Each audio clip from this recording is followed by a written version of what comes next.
In the last few years, the NBA media landscape has started to look like the sports version of the Kardashians. Seems like every couple of weeks, some former player grabs national headlines and creates drama out of thin air. Isaiah Thomas recently went off on LeBron. I would never let one of my players walk out on the floor looking like this. Kendrick Perkins had notable beefs with Draymond Green, Kevin Durant, LeBron, and plenty of others. Shaquille O'Neal might be the biggest provocateur of all, having public feuds with JaVale McGee. I don't watch Shaq.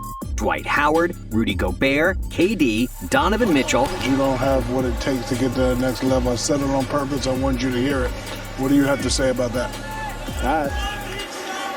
As well as beefing with other analysts like Shannon Sharpe. Shaq's colleague on Inside the NBA, Charles Barkley, often shows distaste for the current state of the NBA, bashing the style of play and calling players soft. They don't play every game, they rest, they fly private jets. When I played, we flew commercial. Chuck's recent feud with the Lakers coach J.J. Redick is just the tip of the iceberg, as he's had feuds with Kobe, Bron, and KD, along with many others. Even former players who are not constantly featured on national media find ways to criticize when they appear on various podcasts. Wally Szczerbiak called Tyrese Halliburton a wannabe all-star, completely unprompted. Last chance down 3 for the wannabe all-star. Let me keep it that way. He's in his second year. He's a very good player. He's not going to make the all-star team. Although Halliburton is a much better player than Szczerbiak ever was. No disrespect to the people who come before me, but I don't know. He had a lot to say about me. I was really questioning, first, who is this? Magic Johnson often finds a way to poke current players, most recently clashing with Anthony Edwards. So I had to just hit him, look, man,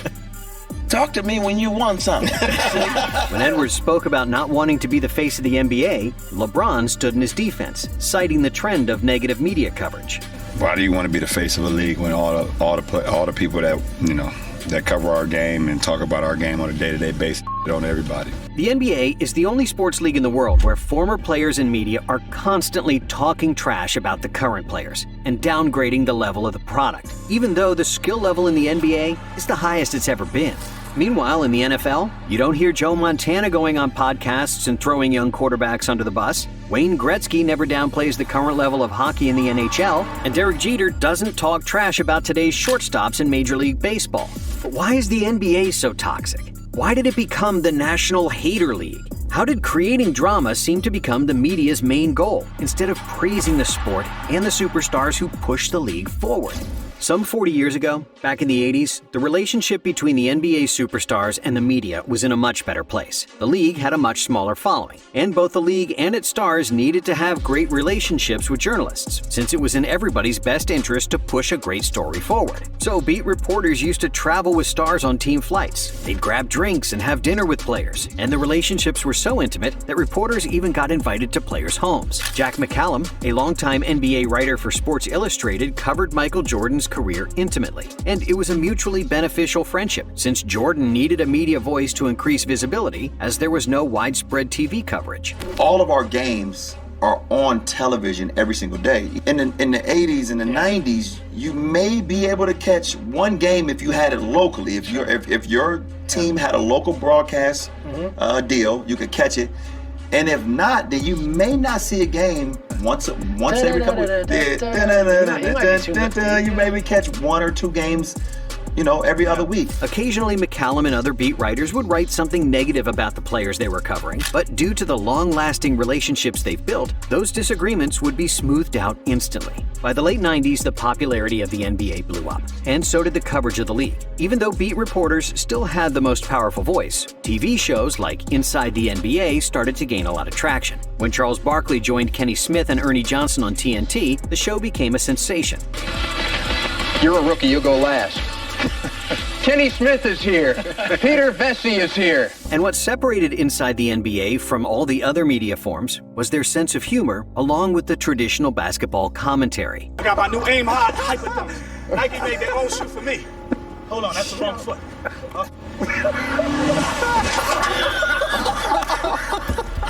And even though the guys on Inside criticized players, Smith and Barkley had all the credibility in the world, since they were both former players, and because they weren't shy of making fun of themselves. And that's my mother's birthday. Happy birthday, Mom. Hey, birthday. Your mom's birthday on Halloween. Man. I'm not even gonna touch that. You met my mother yesterday. You better be nice. I love your mother. There you go. But then, in 2007, ESPN launched First Take with Skip Bayless, who first popularized debate shows in America. Their superstar, their MVP, their Michael Jordan refused to play in the second half when he had a little finger injury. However, it wasn't until 2012 and Stephen A. Smith's arrival at First Take that the show really exploded, becoming the #1 sports talk show in America. Bayless and Smith's passionate debates captured audiences unlike anything else on TV, and they became more popular than the majority of the players they were covering, even though their knowledge of the sport was moderate at best. Well, first of all, you have the presumption that people care what you say. They don't. Bayless recognized that controversy spiked the ratings far more than any positive talk, so he kept milking the cash cow. He first garnered national attention by critiquing Allen Iverson. I don't know you, but trust me, I do not hate you. And I sincerely love, and I've said this many times, watching the offensive shows that you do put on. And I sincerely hope I have now inspired you to win your first NBA championship. But it ain't going to happen. And with LeBron James, he went one step further, becoming the biggest, or at least the loudest, LeBron hater in the world. The most talented player in the game, in 4 of the last 5 playoffs, has flamed out. Skip became known as the person who feuds with athletes and says obnoxious things that no one else would dare to say. I think you're having a problem crushing me because you've avoided every question that we've asked you. When Chris Bosh joined the Heat, Skip started calling him Bosh Spice because he felt Bosh played soft and with a lack of aggression. To me, it's going over the line when you say Bosh Spice, because that's referring to him as being a female. Bosh had a problem with the Bosh Spice nickname, and so he went on First Take and confronted Skip. My great-grandfather, my father, my grandfather, my aunts and uncles, you know, we're very prideful with the Bosh name, and I don't like it being made fun of, and I you know, I don't think they appreciate it either. But Skip didn't care because he was drawing more viewers than anybody else on TV. That's all that mattered to him. Back then, social media was in its infancy, and athletes didn't have the voice or the platform to combat hot takes from the likes of Bayless and Stephen A. And because they were so good at what they did, Bayless and Smith started a revolution where it no longer mattered to have great relationships with the players, as long as the ratings were good. Over the next decade, debate shows started to blossom, with many of them saying outlandish stuff to boost the ratings. Damn it, I'm tired of this, man. I'm tired of stuff like this. Ooh, I got you. You all right? I'm sorry, I did too much. But with the rise of technology and social media, the athletes started talking too, creating shows and podcasts of their own. However, even though the athletes could finally fight back and had full control over their words, the media discourse didn't get any better. In fact, it got worse. There were infamous moments in First Take's history where an athlete went directly to a talker and said, "You don't know what you're talking about." With new podcasts emerging seemingly every day, there was a complete frenzy resembling reality TV. Instead of talking about basketball and everyday storylines of the NBA, a lot of media coverage became responding to what other people said on various podcasts and talk shows. I'm just telling you, I want to punch his ass in the face. I do. If you feel that strongly about something, he's seen me a million times. If he feel that strongly about it, then punch me in my face when you see me. Soon enough, the new media, a term coined by Draymond Green, was battling the old media and the likes of Stephen A. Smith and Kendrick Perkins, who were still thriving on debate shows. Perkins in particular became a national sensation for his hot takes. When you come on TV and now you're taking yourself out of the basketball space and you coming on here and you being the NBA analyst, homies don't matter no more. You gotta come on here and speak the truth. And a willingness to upset current NBA players, some of whom were his former teammates. We all need to come to realization that James Harden's game is on the decline right before our very eyes. Like many others, Big Perk followed the blueprint set up by Skip Bayless. But since he was a former player and an NBA champion, his voice was arguably even more powerful, and it set up a series of controversies that became national news. Perk had beef with Kevin Durant, calling his move to Golden State the weakest he's ever seen. A few years later, Perk had a feud with Draymond, who didn't hold anything back. Because all these dumb talking heads and never done it, they don't understand it. Even the one that has done it don't act like he's done it because he's an idiot and a moron and wasn't really that good of a player. And so, I'm talking about Kendrick Perkins, by the way. Of course, Perkins retaliated, which created another wave of news cycle that had nothing to do with the actual NBA. We all know, dog. We all know. You all bark and no bite. We know this.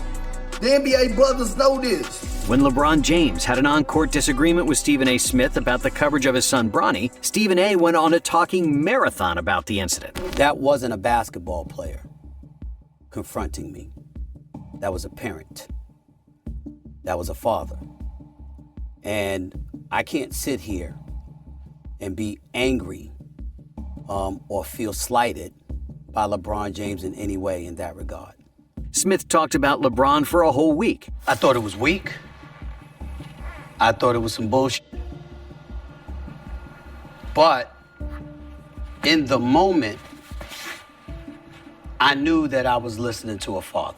And Perkins joined in, citing that he's no longer friends with James and that he blocked him on social media. Players have long hated being criticized, but something is different now. The comments are meaner, nastier, and more personal.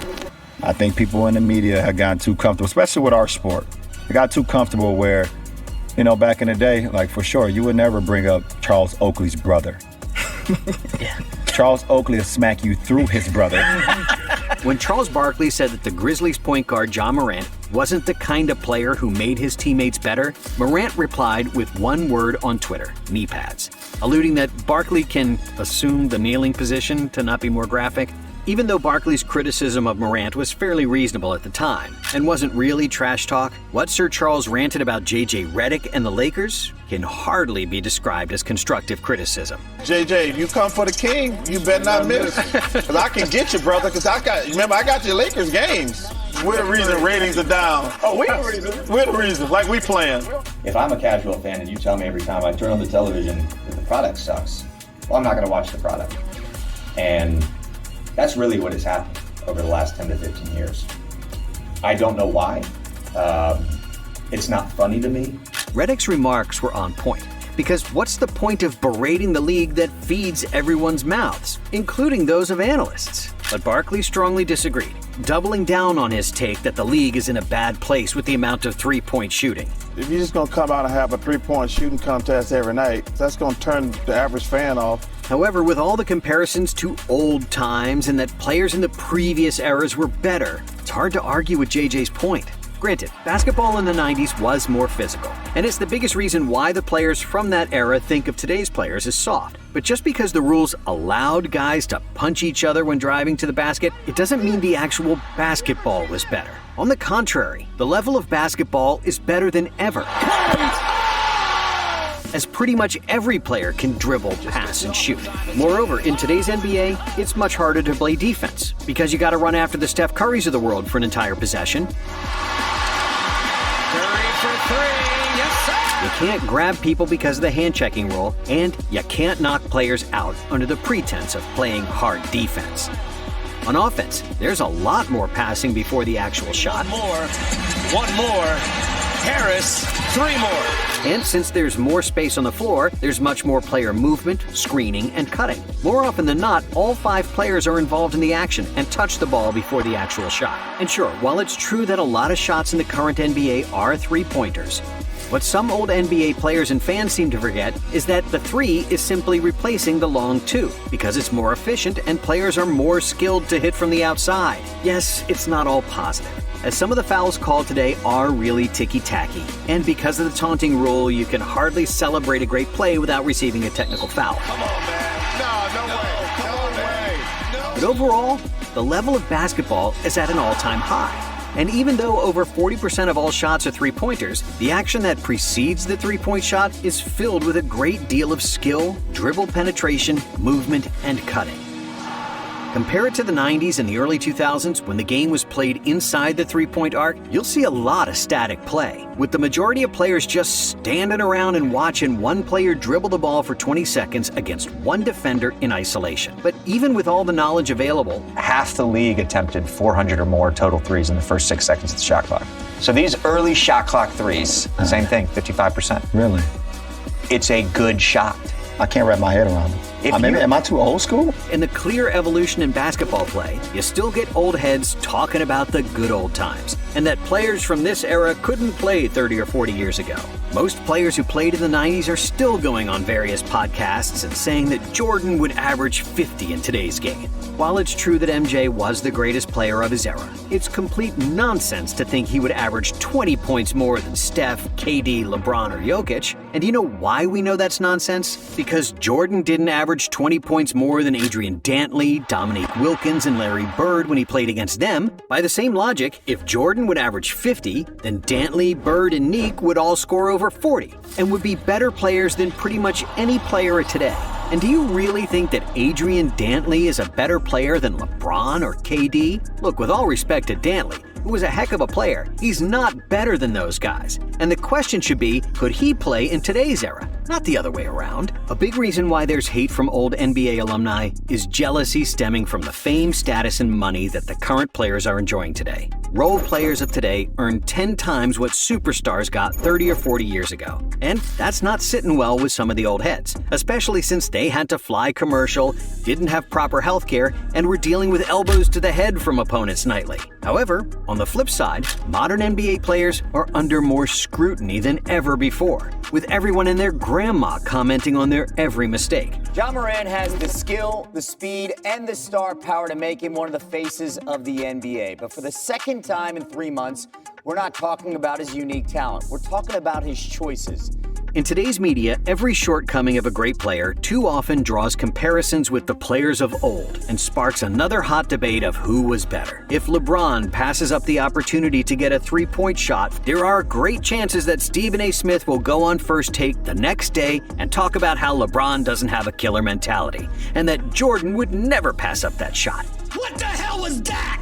And that kind of talk is unnecessary. There's also no reason to throw current players under the bus every other day. I had Jordan #1, Kobe #2, and I had James Harden at #3, and I was tripping.